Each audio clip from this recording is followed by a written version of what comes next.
வணக்கம் friends, welcome to Vidya's cooking. இன்றைக்கி உங்களுக்கு ஒரு ஸ்ட்ரீட் ஃபுட் ஸ்டைல் மிர்ச்சி வடா ரெசிபி செஞ்சு காமிக்க போகிறேன். இந்த மிர்ச்சி வடா வந்து ராஜஸ்தான்லலாம் ரொம்ப ஃபேமஸ்.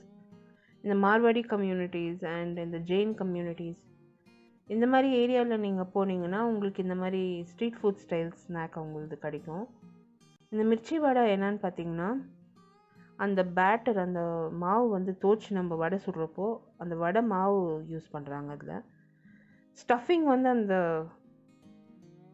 மிளகாயில் வந்து உருளைக்கிழங்கு ஸ்டஃப் பண்ணுறாங்க. இது நார்மலாக வந்து ஒரு தயிர் குழம்போடு அவங்க சர்வ் பண்ணுவாங்க. ஒரு மசாலா தயிர் குழம்போடு அவங்க சர்வ் பண்ணுவாங்க. மேலே சட்னி போட்டு சர்வ் பண்ணுவாங்க. ரொம்ப நல்லாயிருக்கும், அருமையாக இருக்கும்.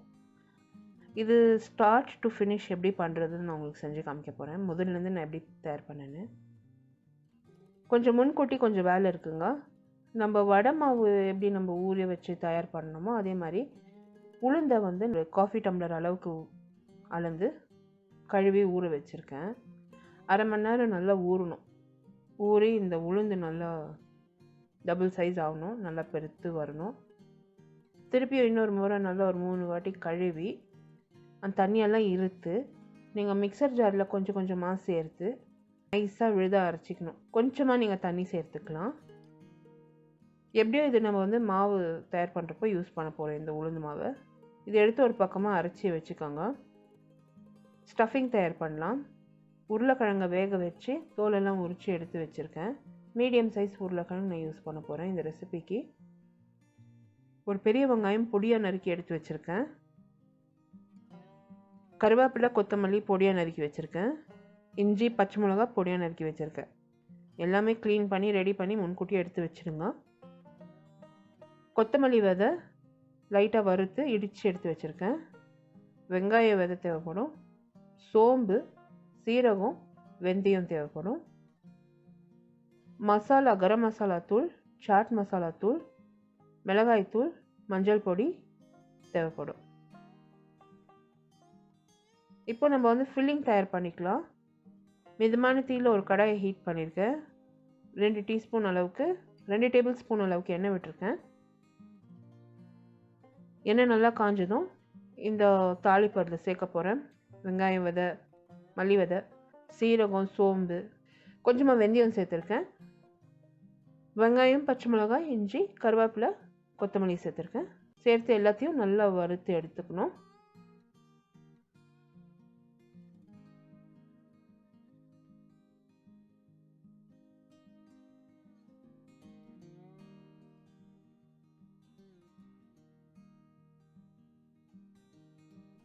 இதில் கொஞ்சம் உப்பு சேர்த்துருக்கேன், வெங்காயம் சீக்கிரம் வறுக்கிறதுக்காக. மஞ்சள் பொடி, மிளகாய் தூள், சாட் மசாலா தூள், கரம் மசாலா தூள் எல்லாம் சேர்த்து நல்லா ஃப்ரை பண்ணியிருக்கேன்.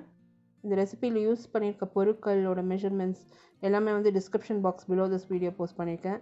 இந்த ரெசிபி இன் டீட்டெயில் என்னோட பிளாகில் இருக்கும். பிளாக் லிங்க் வந்து description box below this video இருக்கும். அப்படி இல்லைன்னா I card above this video நீங்கள் கிளிக் பண்ணிங்கன்னா என்னோட பிளாகுக்கு டேரெக்ட் ஆகும். For regular updates do like me and follow me on Instagram, Facebook and Twitter. All the links will be in the description box below this video. இந்த recipe வந்து நான் YouTube இங்கிலீஷில் கூட போஸ்ட் பண்ணியிருக்கேன். யூடியூப் இங்கிலீஷோட லிங்க் கூட description box below this video post பண்ணியிருக்கேன். உருளைக்கிழங்கை வேக வச்ச உருளைக்கிழங்கை பொடி பொடியாக செஞ்சு இந்த வெங்காய கலவையில் சேர்த்துருக்கேன். நல்லா மிக்ஸ் பண்ண போகிறேன். இந்த மசாலா வந்து இந்த உருளைக்கிழங்குல நல்லா மிக்ஸ் ஆகிடணும். உருளைக்கிழங்கு வந்து நல்லா ஃப்ரை ஆகணும். 2 நிமிஷம் நல்லா ஃப்ரை பண்ணுங்கள்.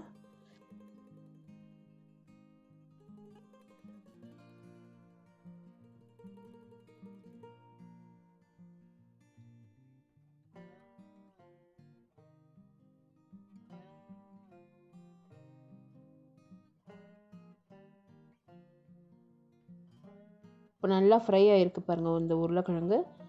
இது இறக்கி நல்லா ஆற விட போகிறேன்.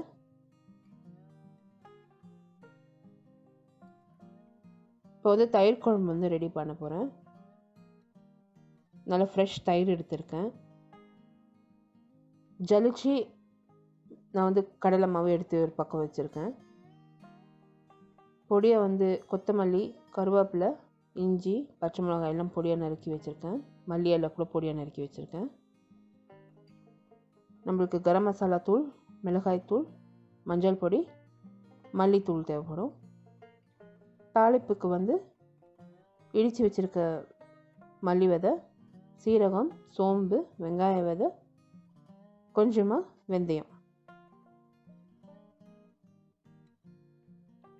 இப்போ வந்து நம்ம தயிர் குழம்பு ரெடி பண்ணிக்கலாம்.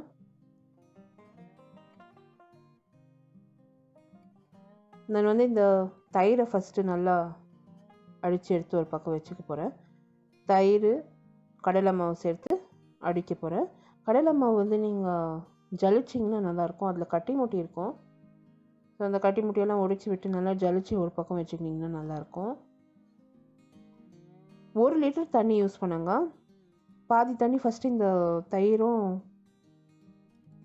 கடலை மாவு கரைக்கிறதுக்காக யூஸ் பண்ணேன். இன்னொரு பாதி லிட்டர் வந்து நான் குழம்பு தயார் பண்ணுறப்போ யூஸ் பண்ணேன்.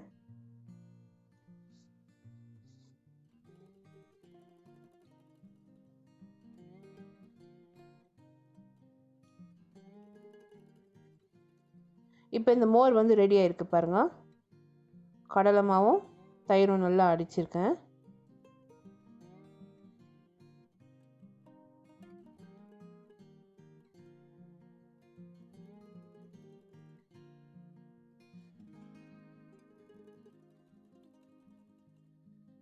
இப்போ நம்ம வந்து குழம்பு கூட்ட வேண்டியது தான்.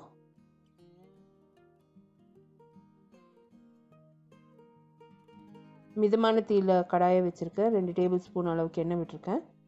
எண்ணெயில் வந்து நம்ம இடித்து வச்சுருக்க மல்லி விதை, சோம்பு, சீரகம், வெந்தயம், வெங்காய விதை சேர்த்துருக்கேன். பெருங்காயத்தூள் சேர்த்துருக்கேன். இந்த இத்தனை பொருட்களும் நல்லா பொரிஞ்சு வரணும். கருவேப்பிலை, மல்லி இலை சேர்த்துருக்கேன். இஞ்சி சேர்த்துருக்கேன். பச்சை மிளகாய் சேர்த்துருக்கேன்.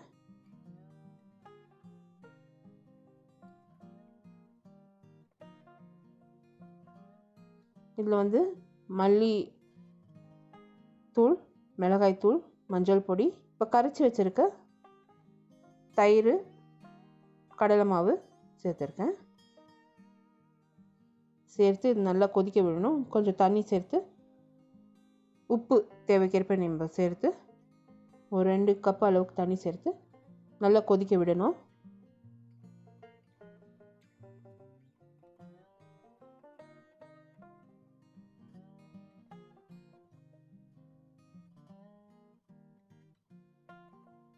இப்போ இந்த மோர் குழம்பு வந்து நல்லா கொதிச்சு வருது பாருங்கள். இது ஸ்லோ ஃப்ளேம்லேயே நல்லா கொதிக்கணும். இப்போ நல்லா ஸ்லோ ஃப்ளேமில் வச்சு சின்ன பர்னரில் நீங்கள் வச்சுடுங்க.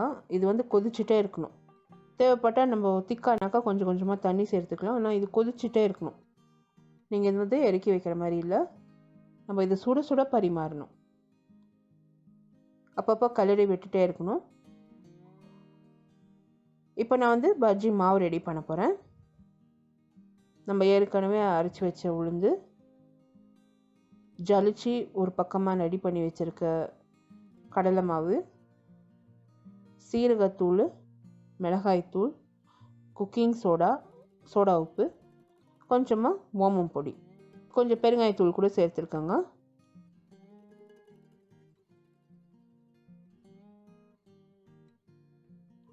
இப்போ மாவு ரெடி பண்ணிக்க போகிறேன். மிக்சிங் பவுலில் வந்து உளுந்து மாவு சேர்த்துருக்கேன்.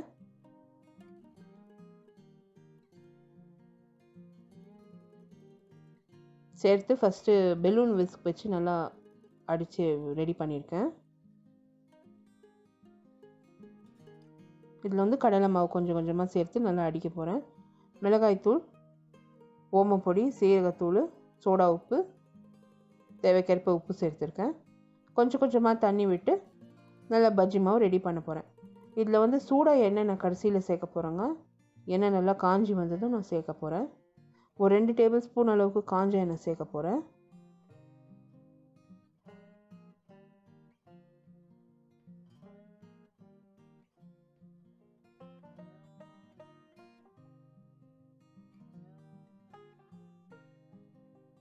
மாவு வந்து நீங்கள் கன்சிஸ்டன்சி பார்த்தீங்கன்னா கை நீங்கள் நனைச்சி எடுத்திங்கன்னா அது மாவு உங்கள் கையில் ஒட்டணும். இப்போ இந்த மிளகாவை வந்து நல்லா கழுவி, பஜ்ஜி மிளகாவை நல்லா கழுவி 2 முறை தொடச்சி அந்த மேலே இருக்க அந்த கெட்டியான காம்பெல்லாம் சிசர் வச்சு கட் பண்ணிகிட்ருக்கேன். அரிஞ்ச பிற்பாடு நீங்கள் திருப்பியும் தண்ணியில் அலம்புற மாதிரி இல்லை. அந்த மாதிரி அலம்புறதா இருந்தாக்கா அது உள்ளே வந்து தண்ணி ரொம்பிடும். ஸோ இப்போ நடுவில் ஒரு கீர் போட்டு அந்த விதையெல்லாம் நீக்கிட்டுருக்கேன். இந்த மாதிரி நம்ம தயார் பண்ணி எடுத்து முன்கூட்டியே தயார் பண்ணி எடுத்து ஒரு பக்கம் வச்சுக்கணும். ஏன்னா இது உள்ள தான் நம்ம ஃபில்லிங் வந்து வைக்க போகிறோம். இந்த பஜ்ஜி மிளகாலாம் எங்கள் ஹவுஸ் ஓனர் அவங்க ஃபார்ம்லேருந்து வந்தது. ரொம்ப அருமையாக இருந்ததுங்க. அவங்க இந்த வருஷம் இதுதான் போட்டிருந்தாங்க, இந்த பஜ்ஜி மிளகா தான். ஸோ அறுவடை ஆக எங்களுக்கு வந்து ஃப்ரெஷ்ஷாக கொடுத்துட்டே இருந்தாங்க. அதில் தான் நான் தயார் பண்ணிகிட்ருக்கேன். ரொம்ப அருமையாக வந்தது, ரொம்ப டேஸ்டியாக இருந்தது.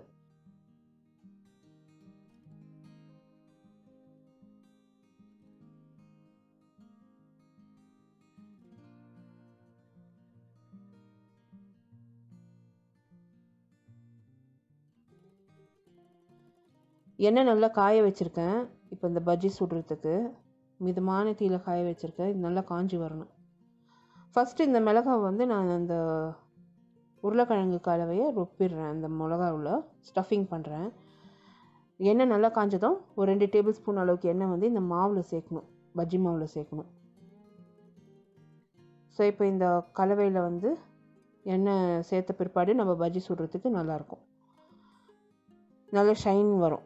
இப்போ இந்த பஜ்ஜி மிளகா உள்ள அந்த கொஞ்சம் கொஞ்சமாக அந்த உருளைக்கிழங்கு ஸ்டஃபிங் நான் சேர்த்துட்ருக்கேன்.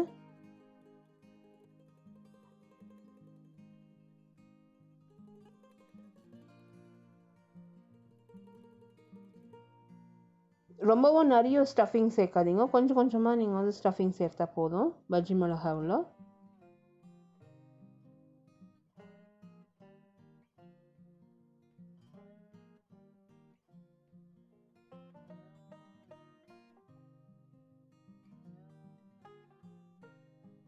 இப்போ இந்த மாவில் வந்து ஒரு 2 டேபிள் ஸ்பூன் அளவுக்கு எண்ணெய் சேர்த்து நல்லா கலந்துட்டாங்க பஜ்ஜி மாவில்.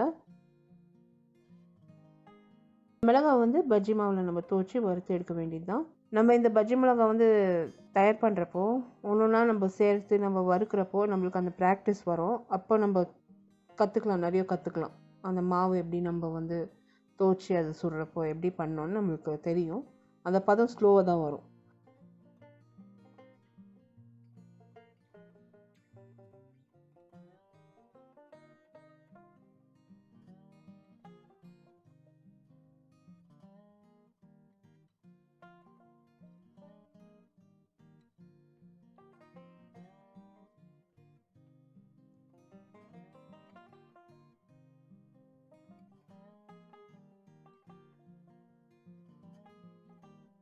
இப்போ அந்த பஜ்ஜி மிளகாவை நிதானமாக ஒன்று நான் துவச்சி அந்த மாவில் எண்ணெயில் சேர்த்துருக்கேன். 2 நிமிஷம் ஒரு சைடு இது நான் ஃப்ரை பண்ணியிருக்கேன். இதில் வந்து உளுந்து மாவு இருக்குது. ஸோ வந்து ஸ்லோவாக தான் ஃப்ரை ஆகும். இது நல்லா கிறிஸ்பியாக வர வரைக்கும் ஃப்ரை பண்ணணும். அந்த உளுந்து மாவு வந்து பச்சையாக இருக்க தொட்டு அது வந்து உளுந்து மாவு நல்லா வேகணும். வெந்து அது நல்லா கிறிஸ்பியாக வரும். ஸோ இப்போ இந்த பஜ்ஜி மிளகாய் நல்லா ஃப்ரை ஆகணுங்க. நல்லா கோல்டன் ப்ரௌன் கலரில் ஃப்ரை ஆகி வரணும். இந்த உளுந்து மாவு எப்படி இருக்கும்னா நல்லா கிறிஸ்பியாகவும் இருக்கும், நம்ம வந்து சாப்பிட்றப்போ நல்லா சாஃப்டாகவும் ரொம்ப நல்லாயிருக்கும். மேலே வந்து நல்லா கிறிஸ்பியாக ரொம்ப நல்லாயிருக்கும், ரொம்ப சாஃப்டாக ரொம்ப நல்லாயிருக்கும்.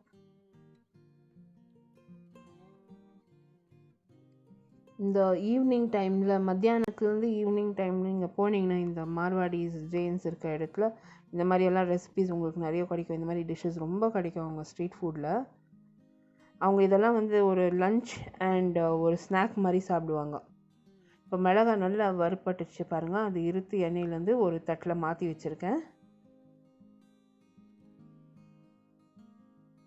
ரொம்ப டேஸ்டியாக இருக்கும். 2வது ஈடு கூட அதே மாதிரி நான் தயார் பண்ணுறேன். Sorry friends if the video is too long. நான் வந்து முதல்லேருந்து எப்படி நான் தயார் பண்ணேன்னு உங்களுக்கு காமிச்சிட்ருக்கேன். ஏன்னா அந்த படிப்படியாக நம்ம காமிக்கிறப்போ உங்களுக்கும் விளங்கும் நான் என்ன பண்ணிகிட்ருக்கேன்னு. எனக்கு ஒரு 30 நிமிஷம் ஆச்சு இந்த ரெசிபி தயார் பண்ணுறதுக்கு.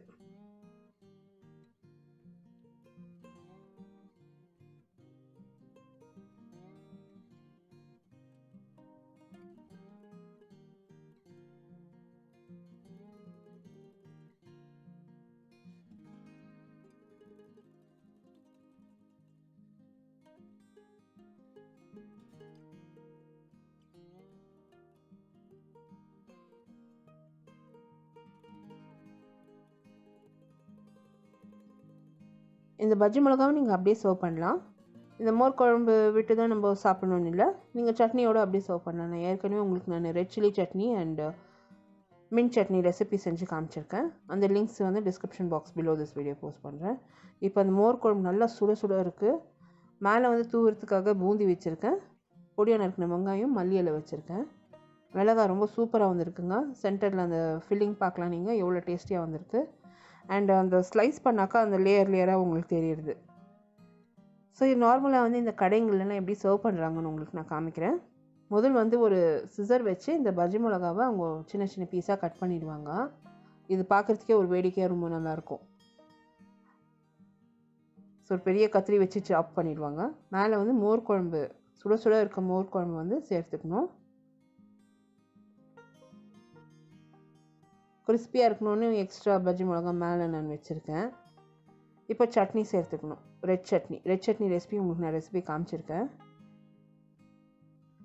மின்ட் சட்னி கூட ரெசிபி உங்களுக்கு நான் காமிச்சிருக்கேன்.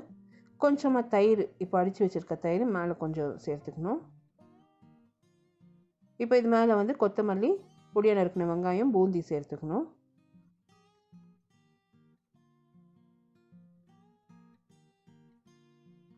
ரொம்ப அருமையாக வந்ததுங்க. ரொம்ப டேஸ்டியாக இருந்தது. கண்டிப்பாக இந்த ரெசிபி ட்ரை பண்ணுங்கள். இந்த ரெசிபி நீங்கள் பார்த்து என்ஜாய் பண்ணிங்கன்னா எனக்கு ஒரு தம்ஸ் அப் கொடுத்து சப்ஸ்கிரைப் பண்ணுங்கள். அடுத்த புதிய ரெசிபியோடு உங்களை நான் மறுபடியும் சந்திக்கும் வரை this is Vidya Lakshmi. Thank you so much for வாட்சிங். பை.